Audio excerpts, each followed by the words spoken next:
आज आहे संडे, मस्तपैकी सुरमई आणलेली आहे. तुम्ही बघू शकता किती मस्त सुरमई आहे, फ्रेश आहे. सो आता मी इथे स्वच्छ धुवून घेतलेले आहे. त्याच्यामध्ये मी लिंबू पिळलेला आहे आणि आता आपण मसाला मिक्स करणार आहोत. त्याच्यात चिंच इथे भिजत ठेवलेली आहे.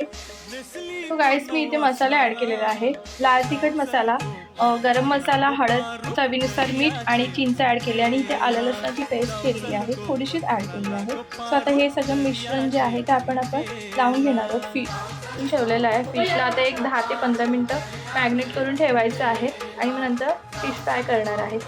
आता ही जी मॅग्नेट केलेली फिश आहे ते आता मस्तपैकी आपण फ्राय करणार आहोत. मस्त फ्राय होत आहे.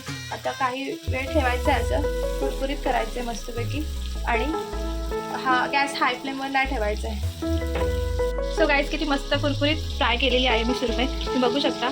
रेसिपी आवडली असेल तर चॅनलला सबस्क्राईब करा, शेअर करा, लाईक करा, कमेंट करा. तुमची चाऊ. आणि जर सुरमई खाणारे जे कोण असतील तर कमेंटमध्ये नक्की सांगा कोणाकोणाला आवडते सुरमई.